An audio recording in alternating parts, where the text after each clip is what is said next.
Morning everyone, Nick from Meat Smoke Fire here. Come for our second Saturday night takeaway cook. Last week we did Chinese, used the wok on the big green eggs. Today we're going to just use some standard cooking surfaces. I'm actually going to use the expander system, but you could do this just on one flat plate. So we're going to do some southern fried chicken, some loaded potato wedges or skins, a little bit of slaw to go with that, and the girls have surprised me and they've just put some scones on the egg that you can see in the background, probably smoking away a little bit. So in 10 minutes or 12 minutes you must all remind me to go and get the scones off, as otherwise I'll burn them. So what I'm going to do, usual story, introduce you to who's taking over. So, I'm running away with it. So we've got Andrea on the camera.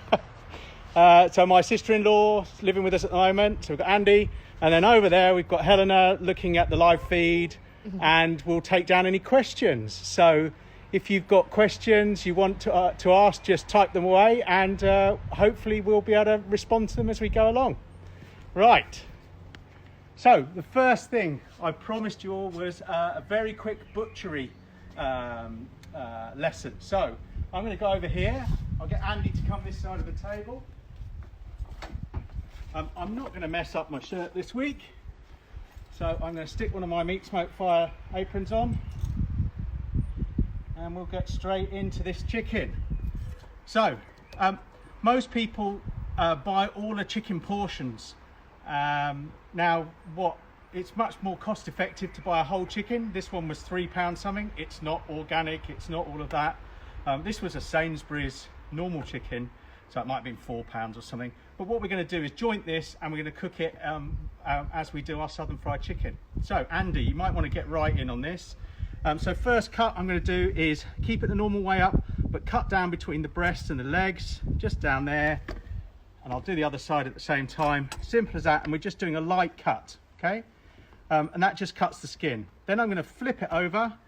I'm going to lift up our legs, and basically all I'm doing is taking the joints, just taking the legs out of the joints. I'm going to do the same with the wings, but then we're going to take our knife and I'm going to cut around here and down and around and down, and just through that joint take the leg off. So there's one leg, and then I'll turn it around just for me, through there, through the joint, take the second leg off. So that was pretty simple. Now we're going to take the wings off. So you can already see it's got a ball here. All you need to do is get in and just cut round that ball and through the joint again, and we'll do the same on the other side. Very simple. Obviously a sharp knife helps. Now I'm going to turn it back up the normal way and down this the breastbone here, and what we're going to do is just pull the two breasts off. So I'm going to cut either side, down there and down the other side, and I'm cutting down till I hit the bone. And then what I want to do is use the bone or the cartilage underneath, and just keep your fingers out the way, but just run your knife down that bone, and what you'll see is you'll get to the end, and now you've got a breast fillet. And I can do the same on the other. For me, I'm going to turn it round. The wishbone is in here. You can see the wishbone here, so I'm using that to guide the knife at this end. So I'm going to get in, use the wishbone to go down, and then I'll probably turn it so you can see it better, but I'm using the bone, and you can leave a little bit of chicken on there, but using the bone, the rib cage, to just take the breast off. So that's two breasts. This bit we can just toss away, so I'm just going to pop that in the bin. Or make it into stock. Or make it into a stock, yes, absolutely.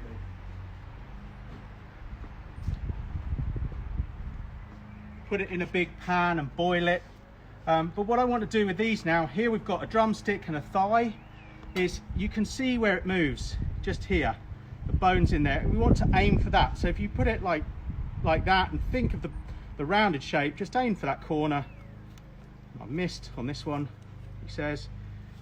There we go. And you just go through the joint, and you end up with, that's from the chicken, that's not me. You end up with a thigh and a drumstick, and we'll do the same with the other side. Thigh and a drumstick, and then with the wings, we can cut down through the same bone there, take to the joint, and if you want you can take the wing tips off and discard those. And again, we can go down through that joint and take the wing tip off. And that is completely portioned chicken. Simple as that. Now I'm going to keep the breasts. For this recipe, you could use these, but we've already put some on so you can see what it looks like cooked. But I don't need them today, so I'm just going to do the drumsticks, the thighs, and the chicken wings. So I'm just going to grab a plate.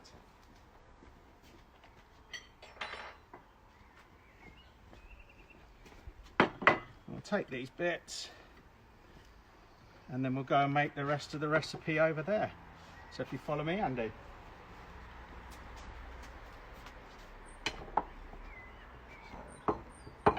Just put that like that. Right, I'll need a bowl. I'll do it in this one. No, that'll be easy enough.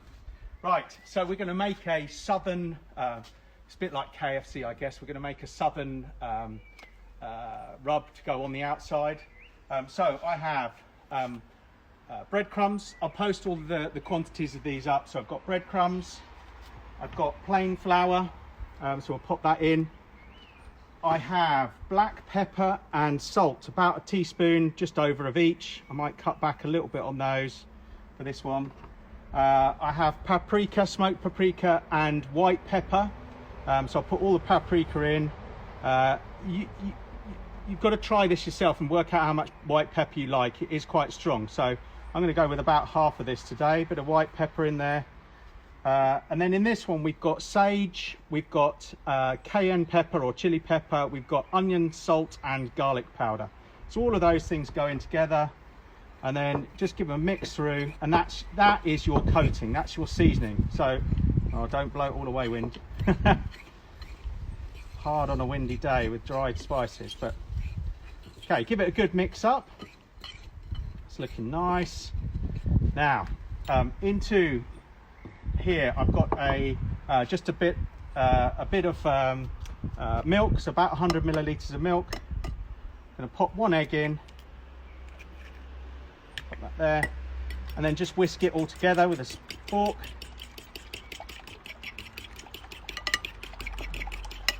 That's our dry, our wet piece for our coating. And now we're going to take each individual bit of chicken. I'm going to take them. Let me take that out of the way a sec.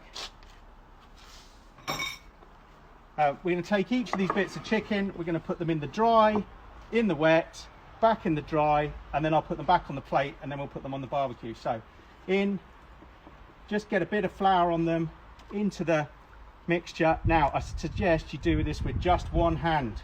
It's going to get messy, so you keep one hand clean and one hand dirty, and then just shake it off. So dry, wet. It's exciting this, isn't it? Dry again. Just shake off the excess. I'll do all of these bits, and then we'll get it on. So, oh, not there. Dry. There we go. Now the wings I'll do in pairs, portions in pairs, so I'll do them all together in fact, very small.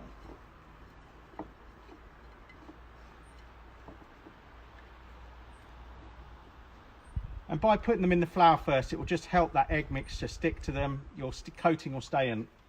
If you forget to put them in the milk, in the flour first, what you'll find is the coating will fall off and stay all over your barbecue, unfortunately. So dry, wet, dry, and that's the key to it. Obviously, if you've got any of this mixture left at the end of it, don't keep it because you've had raw chicken in it, so do throw it away. But there would have been enough there to do the 4 breasts as well. So I'm just going to go and wash my hands, or hand. So we're fortunate here to have a sink in Meat Smoke Fire out in the garden, which really helps.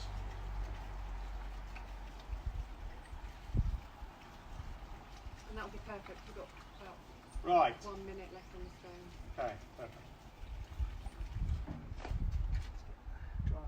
out. Right, let's get those on. So I've got my egg here set up at 180 degrees. I've been baking some potatoes, so they're nice and crispy on the top. I've got 5 potatoes up there. So what I'm going to do is put the chicken below, and then we'll get those potatoes off, ready for the next dish. So let's get this chicken on. Now I've set it up indirect, so I've got a plate setter in there. So we're just going to bake these, so it's nice and healthy. At the moment I've put no oil or anything on like that, so it's far better for you than proper KFC. What I will do is I'm going to put those potatoes in that bowl. There we go. Let's pop them in there. Ooh, hut, hut, hut. And then we'll pull that top back.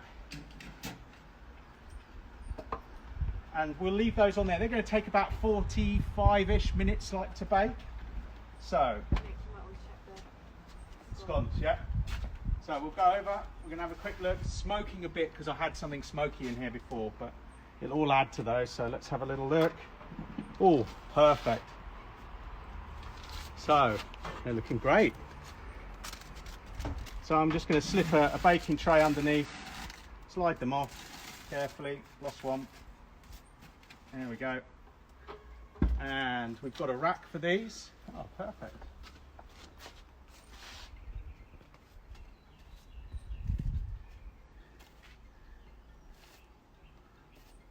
Yeah, if you're on the live feed, stop ringing Helena. No, there we go. So some lovely scones. Right, I'll turn this egg off. So normal thing, pull the lid shut, shut the bottom door, that's it, that's out. So Helena, have we had any questions? No, we've had a lot of interest in the fire pit. Oh, okay. Let me just blow my nose, so take you over. So this is it's another product by Big Green Egg, hence I've got one here. It's called the, it's not Big Green Egg, sorry, it's called a Fiat. It's another product al fresco concept. You can put a wood logs in the middle, light them, it heats up this outside ring, and then you can cook on it. So if you come on one of the cooking classes, we tend to do bacon sandwiches cooked on this in the morning. So when you arrive, we'll come out, we'll put bacon on here and get it nice. You know, if it's a cold day, we can all warm up a little bit. But yeah, we put bacon around there and it crisps up bacon beautifully, but you can cook steaks and everything on there. So it's called the Ofyr, O-F-Y-R. You can go to their website, ofyr.co.uk, and you'll be able to see it there. There's lots of different versions of it. This is just the classic 100. It's a metre wide and a metre high. Right. Someone asked why you put paper on the baking stone.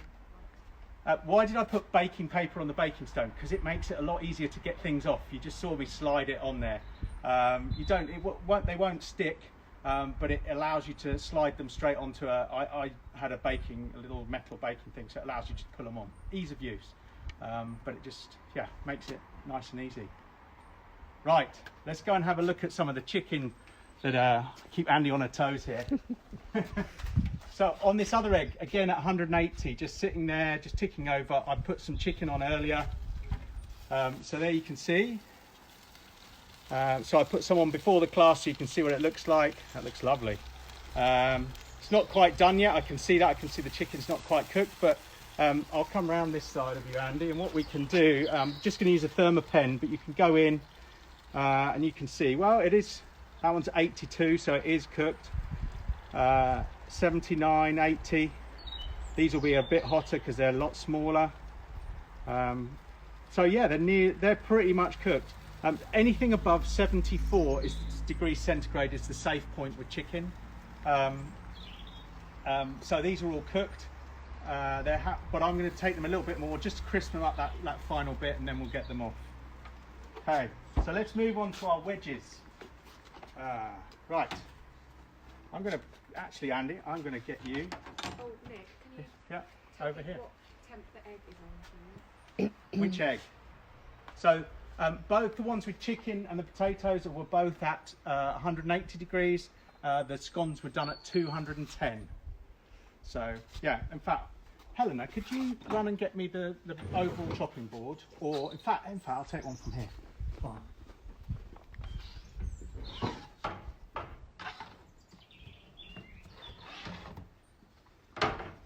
wipe that down, it's got a bit of rain on it. It's only for potatoes, so this is a veg board, green is vegetables. Put that in the bin. He misses. Someone said that they did a meter bringing out a fan unit, and is that like the engine? So we've just had a question about the meter. Now I haven't got one out here today. I've done it on previous cooks. The meter is a thermometer. While we're doing this, Helen will probably run and get one, but it's a thermometer that you can put into your meat. It's Bluetooth and goes to your phone. Great product. I sell them in my shop. We use them in all the classes. But the question was, somebody's asking, are they bringing out a fan unit to make it similar to the Egg Genius? It would make sense that they do that. They haven't announced anything. Matthew Blyden, who works for Action Labs and was due to come with one of his colleagues on one of our classes, and I was going to quiz them then. But there's been no announcement yet, but that would seem to make sense to me. So this is a meter. It's just a thermometer. So this end you push into your meat. So up there's a line here, but you push it in, and then the other end measures the temperature of your barbecue, and it sends it back to your phone via Bluetooth. Brilliant bit of kit. But yeah, good way of, if you're doing a roast chicken or something like that, you can monitor the temperature. Right, I'm just going to give my knife a rinse.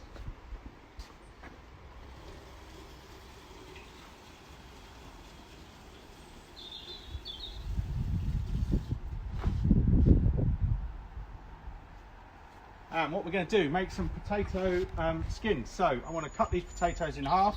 I'll only do a couple. We'll do the rest.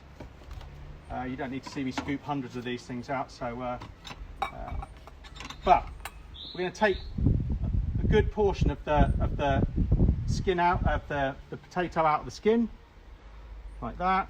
Now, this potato that you're taking out makes the best mash, and it also makes wonderful gnocchi if you are that way inclined. So gnocchi, potato dumplings, Italian potato dumplings. Use the mash that you're taking out, use it to make gnocchi. So that's what we'll probably do with this, and then have potato dumplings for tea. So let's put that out of the way. So we've got some lovely skins there, and all I'm going to do, load these up, and this is so simple if you're doing the chicken, but put some cheese in there. I'm a bit of a messy chef, as you all know.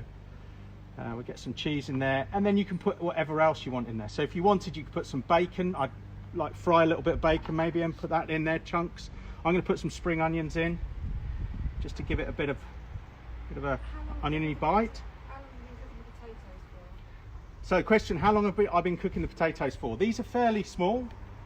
As soon as you take them off, the skins will go less crispy. So, but they've been on there probably about 2 hours. What I like to do is cook them about an hour and a half, and if I want them to be really crispy, then I can drizzle them with a bit of olive oil and flake molten salt over the top, and that will crisp up the skins and the middle to be lovely. So about an hour and a half to start with, half an hour with the drizzled, and that's at 180 to 200 degrees. They'll go really crispy at 200. So best baked potatoes you'll ever have. So don't do them inside. It's much better on the egg. And then I'm going to put on here jalapenos on mine. Here we go. A particular type of potato, weren't they? No, they were just Sainsbury's baking potatoes in a packet. It's what I could get hold of in these times. So, not the prettiest, but what we're going to do, we'll go in with this one, where we've got the chicken in here, and I'm going to put them on the rack above. Now, if you've got the expander system with the extra rack, put them up the top, it'll be slightly hotter. And you could load up that whole rack with potato skins and the whole of the bottom with chicken, and you can serve everyone there. So nice and easy. So this was at 180. I'll probably nudge it up a little bit, somewhere between 180 and 200. So I'm just going to open it a little bit. I would say 180 is 2 fingers wide on the bottom door, and a new moon up there. But look on my website in technique. There is top right in the technique menu. There's a page that says setting the temperature on your egg, and we do it for both this regulator cap and also the old daisy wheel. So yeah, right. Do you want to say a shout out to Susan Stoneman Mark? Oh, so apparently we've got Susan Stoneman on, amazing cook, Southwest Cook of the Year several years ago, maybe a couple of years ago. So lovely to have you on, Susan. Does her own videos, cooks on the opposition, but we won't talk about that. And we've got Mark from Smoke Fine Foods on as well, who does my classes for me up in Newcastle and that area. Mark is another superb cook. Mark, you often find him at this time of year. He's normally in Italy. Now he's retired. Obviously he's not this year, but he'll be there with his Mini and his Mini Max sometimes. Puts them in the car, and have a look at his website, smokedfinefood.co.uk. Some lovely recipes on there. Mark is brilliant at this, at cooking on the eggs. So yeah, talk to those two. Perfect. Right. So those of you who come to the cookery school, the class 1 that we did last year, we did the same menu for lunch every time, and it always gets what have you put in this coleslaw? So this is the coleslaw that we make for lunch. We normally serve it with a picanha, so a Brazilian cut of beef that we reverse sear. It goes down amazingly well. So I'm going to show you this very simple coleslaw. So let me just take out stuff blowing around from the trees. So really simple slaw. So I've got some shredded, just cut with a knife, but shredded red cabbage. And you can adjust the portions. This recipe will be on the website if it's not already. Some grated carrots, so I've used 2 today, so those are just 2 medium carrots grated up. Some peppers. I'm missing a tray, Helena. I'm missing the rest of the ingredients for this, but I'm standing here. Sorry, we've left some ingredients inside, so Helen's going to run and get them. So we're going to put in some coriander, which is somewhere else, but we'll while she's getting that, I'm going to put in some Dijon mustard. So teaspoon and a bit. I'm going to put some salt in. And chilies, yes. So a bit of molten salt. So I'd left them in the fridge. Blaming Helena, it's my own fault. We're going to put in some coriander. I've just roughly chopped. A bit of jalapeno, so chili. Now you can put in as much or as little as you like of that. So I'll put that out of the way. I'm going to steal the black pepper that we had from the previous ones. We'll put a bit of black pepper in there. And then, rather than put a dressing over this, I'm going to dress it with lemon juice. So I've got my lemon squeezer, so we'll put lemon juice on. I think I'll put the other half as well. There we go. And a little bit of oil. I'll run around the back of Andy. Drizzle of olive oil. And that is as quick and easy as it is. And then we can just mix that mustard through, mix it all together. Get my hand a bit dirty doing this. Looks really good if you've got red pepper. It was supposed to have red pepper today, but I got a bit over enthusiastic last night cooking paella and stole it for that without realizing that I bought it for this recipe today. So we've got orange pepper today. But there you go, simple as that. Just using the acid from, instead of vinegar, we're just using lemon juice to give that acidic taste that you want. But yeah, really easy coleslaw. I've got 2 questions for you. Right. Why do you favour mould and salt? The question was, why do I favour mould and salt? Natural sea salt, there's no anti-caking agents in there, so it's just pure salt. I love the fact that it's sea salt and big crystals. If you have table salt, you'd have to use far less of it, so it's more difficult to judge. But with mould and salt, you know, it's got those lovely big crystals, lovely taste. It's not too salty. There is a Cornish sea salt. I think it's called Cornish sea salt, really salty. So the stuff from Essex, not quite as salty. It's not far from here, you know, we're only what 5 or 6 miles from Essex, so I know we're a little way from Malden, but no, it's nice to support them, and just my preference, I use it in everything. So that was the first question. The second question, what dry rubs would you recommend making up? what dry rubs would you, a question was, what dry rubs would you recommend making up? I tend to make them all fresh, to be fair, or I buy them. There are a couple of companies that I use to buy them. One is, again, local. David and Catherine, they run who've been on the class here, they run a company called Spice Punch, spicepunch.co.uk, look them up online. They sell some beautiful rubs, and we use those, we have used them in pretty much all the classes last year. The other company that I will use is Angus and Oink, based up in Scotland, run by Scott and Melissa, I think their names are. Correct me if I'm wrong, Susan, you can type that in, you'll know better than I will. But yeah, they do a whole series of rubs. We love the porky white chick, the Moomami, what's your favourite, Helena? Shawarma Armour, or whatever it is, shawarma. So yeah, so Angus and Oink or Spice Punch based, they're just in St Neots, so they're all of 10 minutes down the road from me. Follow them as well, they cook some epic stuff. David is a bit of a fanatic. He has a air dry, a fridge, an aging fridge. He cooks some amazing cuts of beef. So yeah, have a look at them on Twitter or Instagram. They do some amazing cooks. Any other questions, Helena? No, that's it, sir. Okay, so shall we have a look? You can see on this egg we're still sitting just under 180. So we'll open it up. Now they need a little bit more, but they're melting nicely. The skins are crisping up nicely. Our chicken down here is looking good. Now at this point, what you could do, and I'll use my dirty tongs, slide that out of the way. If you want to really crisp it up, and I said, you know, what we'll do is just put a little drizzle of oil on them. I'm going to do it through the rack. So a tiny drizzle. And those will now cook up beautifully. And I have a father-in-law coming over to collect them. We'll put them out on the drive, and that's his lunch. Hopefully they're watching, but that will be their lunch in a little bit. So let's have a look at the chicken that's done. Again, I'm going to take my thermopen, just check it. Looking lovely and crispy.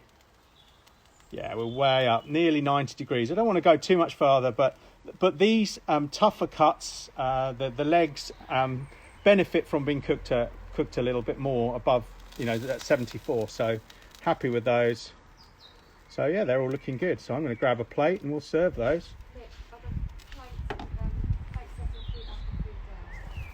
So the question we just had, is the plate setter feet up or feet down?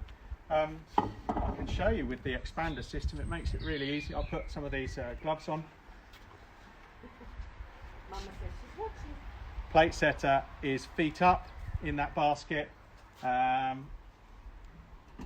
yeah, plate setter feet up. The only time I would cook with the plate setter the other way is if I'm cooking directly on the plate setter. So I do a lamb, rack of lamb, and I put the fat directly down on the plate setter. It crisps up the fat of the lamb and it tastes amazing. So look at that dish, that recipe on my website. There's also a recipe for a cauliflower. I do it with a truffle. Let me just shut this for a minute while I'm answering. I do it with a truffle and black sesame dressing, which is to die for. I do it we serve it in the classes. We do it in the classes. You know, if you come to the first class, you make that. Do it in our private classes as well, and everyone thoroughly enjoys that. It's the one dish that I always ask, you know, what dish did you like the most on a day when we're cooking, and what dish surprised you the most? And the cauliflower dish, everyone, you know, not too excited about cauliflower, and it always comes up as the dish that surprises people the most. So, yeah. Several people have asked you to turn chicken. Do you turn the chicken? I haven't, but you could. what we'll see on the bottom of this is it will be a bit crispier, a bit gnarlier. Oh, that looks lovely. So if you wanted that all over, yes, you could turn it. But today, I haven't done that. We've just been flat out. So getting ready. So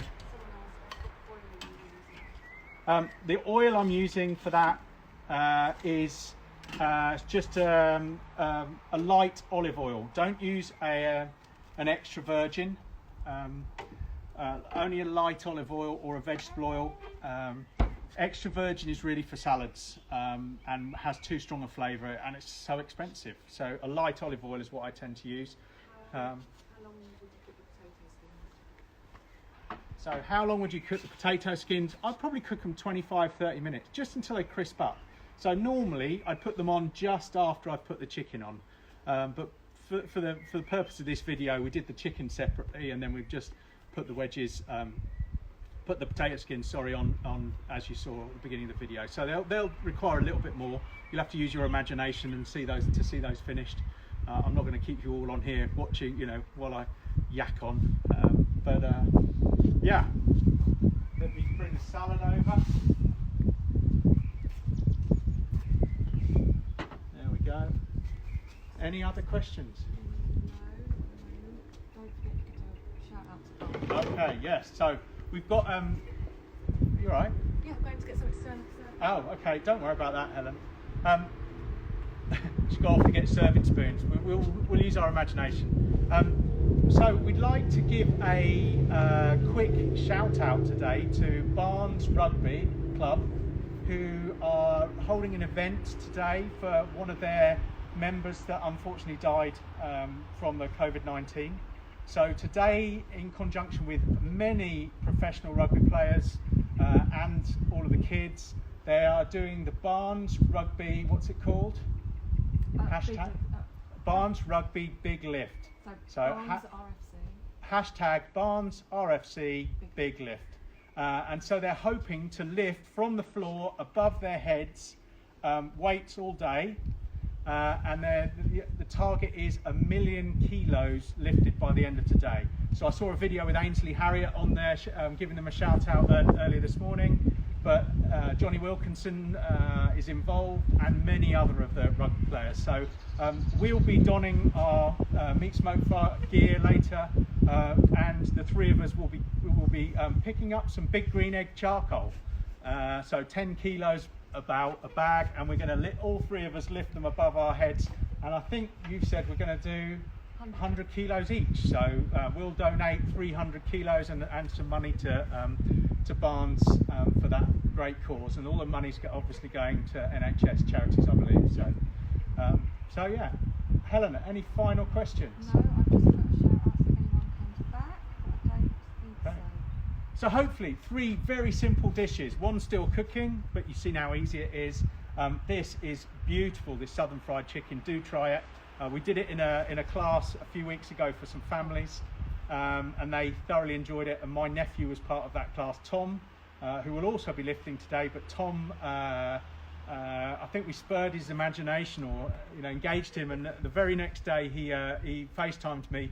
And it was the first time I've seen him cooking on the egg, and he was cooking this southern baked chicken. So yeah, shout out to Tom and Annie in over in Barnes. Lucy's asked if you're using smoked chips. Lucy's asked, are we using smoked chips? I'm not today. Chicken is one of those things I don't like too smoky. It polarizes people. So poultry, people will, some people love smoked chicken, but in much the same way as Marmite, it's a Marmite dish, much the same way as Marmite, lots of people absolutely detest it. And I'm one of those people who doesn't like smoked poultry. So whether that's a turkey, a chicken, any of those, don't like it. So no, I'm not using wood chips today. But if I was, I would have sprinkled them when the meat was cold and wet, because that's when it's going to take on the smoky flavour. So I'd have sprinkled them onto the charcoal where it's burning. So Nigel Cooker said, can you get in there and bite a bit of the chicken, please? He wants to have the crisp. He wants to hear the crisp. Oh, I'm going to burn myself, Nigel. So Nigel, a friend of mine over in Northern Ireland, he wants to hear the crisp. So you better get close, Andy. If I burn myself, Nigel, this is your fault. Definitely crispy. Did you get that? Oh, that's lovely. Oh, now I'm just going to have to get a tissue now. I'm covered. Next one. When do you think we'll do the next video? So, question is, let me grab a drink. Where have I put my Coke? Yeah, have some water. Oh, over by those scones. Oh, you might want those. Won't want Coke, water. It's not good for you. Question was, when is the next one of these? Well, we've been doing them every Saturday. I guess we'll continue while we're locked down. Hopefully you like the theme, the Saturday night takeaway. So I guess we could do one on curries and naan breads maybe. We could do one on pizzas. What else do we take away? We could do Thai, although we sort of did that. We did Chinese. So, but yeah, we may do one next Saturday again. So we'll discuss it between us. Feedback if you're liking them. If you are, then we'll continue doing them. It takes us a little while to set up, but it's good fun. Ash has said curry. Ash has said curry, has he? Oh, well, thanks, Ash. Oh, and Paul from Mindful Belly, naan breads. Okay, Paul Clay Carpenter's on there. Good. Naan breads. So Lucy and Mama both want. Mama wants a curry. Oh, okay. So curry is the winner, is it? Okay. We'll do a curry. Curry and naan. Curry and naan. There you go. I might use 2 eggs for it, so we can do it live. But yeah, why not? Naan we'll do in a very similar way that we would do a pizza anyway. So I can show you the setup for that. So maybe next Saturday is curry on the egg. Oh God, I've just committed, and we'll do something a little bit different. Perfect. Any more questions, Helena? No, lots of people loving the class. Some want a pudding, so you might just want to just go over and show A them. pudding. Well, let's have a. We'll have a. Come on over, Andy. We'll have a quick look at our scones. Hopefully, they meet with our chefs. But a little bit of clotted cream on those later. A little bit of jam. Obviously, Susan, if you're still on, done the Devon way. So cream, then jam, not the Cornish way. I think Paul's on here. Paul White is on here, who's down in North Devon as well. So so definitely done the Devon way. So these are so easy to do and so tasty. So yeah, do give them a try. Try them on your egg. Okay, I think then we'll call that a day for today. It's been just under 45 minutes, which is what we're aiming for. So we'll leave you for the week. If there are any questions, do give me do email me. So it's Nick, N-I-C, no K, Nick at meatsmokefire.co.uk. Follow us on Instagram, which you obviously already are. Follow us on, we've got a new YouTube channel with lots of tips and techniques of how to cook. We review kit, we show you how to change your gaskets, how to fix things like underbite. So yeah, go on to my YouTube channel, which is youtube.com/meatsmokefire. I think that's about it. And do your bit if you can for Barnes Rugby. So Barnes RFC Big Lift. So look it up, get involved. We're all going to do it. So thank you very much, and we'll see you next week.